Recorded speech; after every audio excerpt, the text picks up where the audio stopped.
뭐 한국이나 케이팝이나 뭐 막 그렇게 해도 미국이라는 나라에서 백인 우월주의가 아시아인들을 보는 이 시각은 여전히 있었던 거예요. 그 사파 나왔잖아요. 엄마랑 어린 딸이 이렇게 되게 엄마는 되게 두려워하면서 지하철을 기다리는 그림이 나왔어요. 뉴욕에서.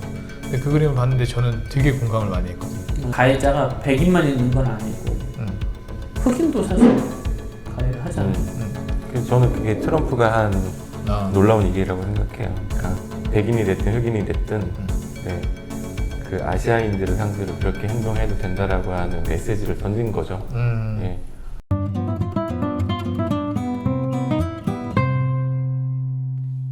기사연이랑 플랜 B 포럼에서 공동 포럼을 했는데 제목이 아시안 혐오 우리 그들의 이야기 이렇게 했는데 이 포럼을 보고 구건효 기자가 뉴스엔조이에서 뭐라고 제목을 뽑았냐면 아시아인 혐오에 분노하며 아시아인을 차별하는 나라라고 이렇게 적었습니다. 뜨끔하게 만드는 그런 제목인 것 같은데요. 네, 그 포럼에서 저도 보면서 제가 현실적으로 느끼지 못해서 충격을 받았던 건, 그러니까 이주민이 5%가 넘어가면 그 사회를 다문화 사회라고 이야기를 하는데 우리나라가 4.9%. 이것도 근데 조금 옛날 그래요? 지금은 이미 넘어갔어요. 그럼 이미 다문화 국가인 거잖아요. 근데 다문화 국가라고 하지만 다문화 국가인 걸 그렇게 인지하지 못하고 살고 있는 거고, 인지하지 못하는 수준에서 이제 넘어가고 있기 때문에 문제들이 생긴다고 보거든요. 그러니까 인지하지 못한다는 것도 사실 큰 문제기는 하겠죠. 맞아요. 근데 한국이 유독 이주민들의 존재를 인정하지 않고 좀 거부하는 그런 경향이 있죠? 있죠. 왜 그러죠? 그리고 우리는 기본적으로 외국을 존경하지 않아요. 네. 중국은 떼놈이고, 일본은 외놈이고, 미국은 뭐 미제, 양놈 뭐.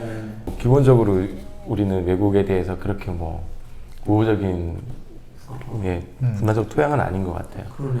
생각해보니까. 네. 거기에다가 이제 또 우리는 또 그 일종의 민족적 허상이 있잖아요. 단일 민족이고, 네, 뭐 혼혈이 일어나지 않았고. 허상입니까? 일단 저랑 이민영 박사만 놓고 보더라도 얼굴에서 이민은 저는 그 약간 그 중국 남방 계통의 네, 그런 외형을 좀 갖고 있고 이분은 눈이 좀 깊고 그윽하잖아요. 여기 약간 저기 밑에 지방이잖아요. 그러니까 좀 다르단 말이에요. 나는 전주 이씨 개성군파 17대 한국인으로서의 어떤 민족 정체성 그거는 이제 또 역사적인 뿌리나 이런 맥락이 있지만 여기서 말하고자 하는 건 어떤 순수 혈통 뭐 그런 거는 사실 허상에 가깝다. 그런 얘기를 하려고 하는 것 같아요. 네.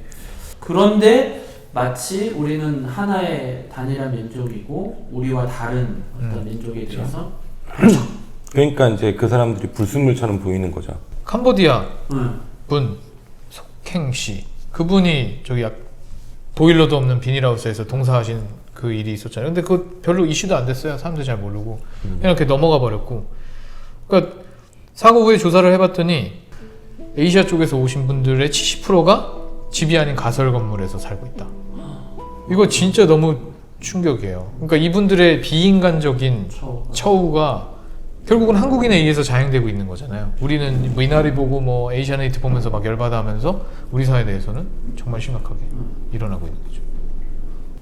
이번에 좀 이슈가 됐던 게 아이를 잃어버린 어머니가 경찰서에 도움을 구하러 갔다가 이제 그 미등록 외국인이라는 이유로 이제 아이와 함께 귀가를 할 거면 서류에 사인을 해라. 찾자마자? 네, 그 뭐라고 해야 되죠? 자진 출두하겠다는 사인을 해라. 그래서 안 한다 했더니 바로 체포를 했잖아요.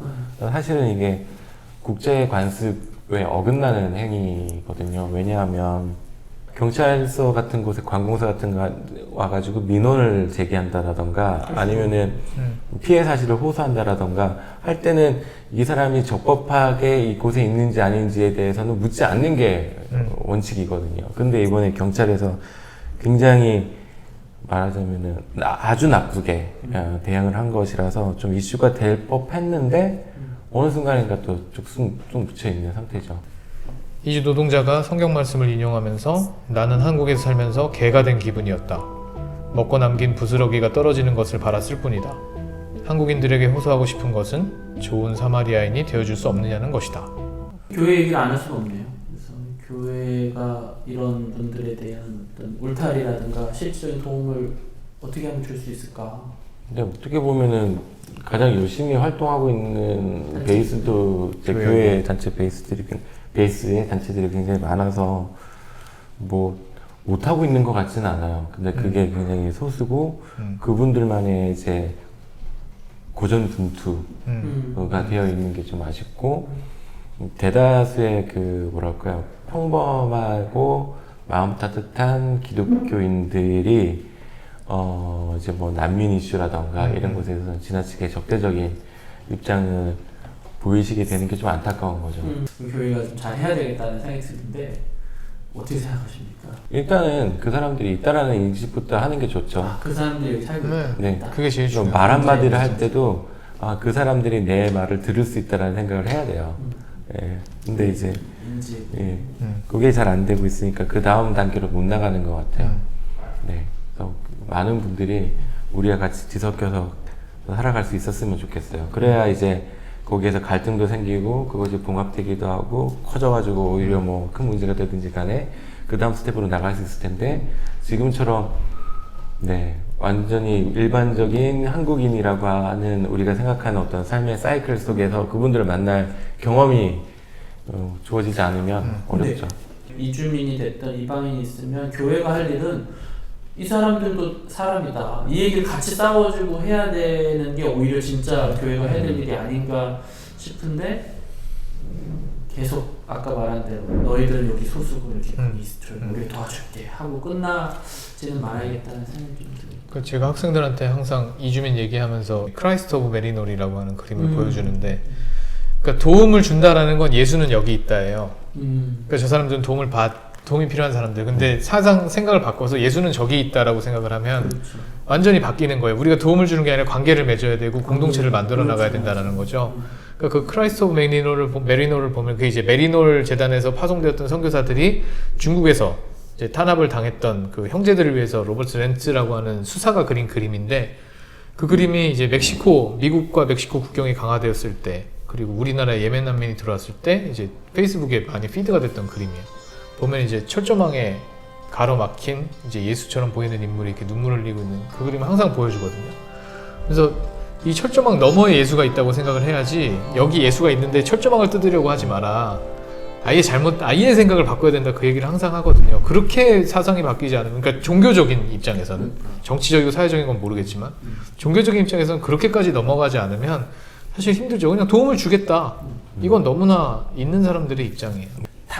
우리가 타자 이야기를 많이 하고 타자 윤리 뭐 이런 얘기 많이 하면서 그 타자에 대한 뭐 긍휼, 자비 이런 것들을 굉장히 강조하잖아요.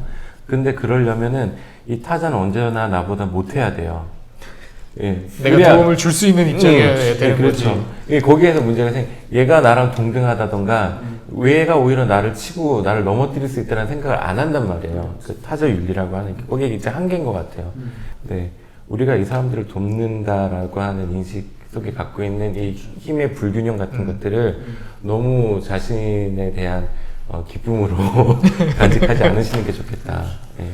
오늘은 영화 미나리를 보면서 거기 있었던 이야기들을 좀 나눠봤는데 이방인으로서 미국에서 이렇게 살아남는 모습이나 그런 것들에 대해서 얘기를 했고 그러면서 지금 오늘날 미국에서는 어떤 일이 벌어지고 있는지 그리고 한국에서는 어떻게 이방인들 혹은 소수자들 대하고 있는지에 대해서 나눠봤습니다. 우리가 신앙인이라면 이런 이방인들과 오히려 더불어 함께 살아갈 수 있어야 되지 않나 생각해봅니다. 오늘 어쩌다 살던 에피소드는 여기까지입니다. 다음 시간에 또 어찌어찌하다 잘 살아서 만났으면 좋겠습니다. 안녕. 안녕.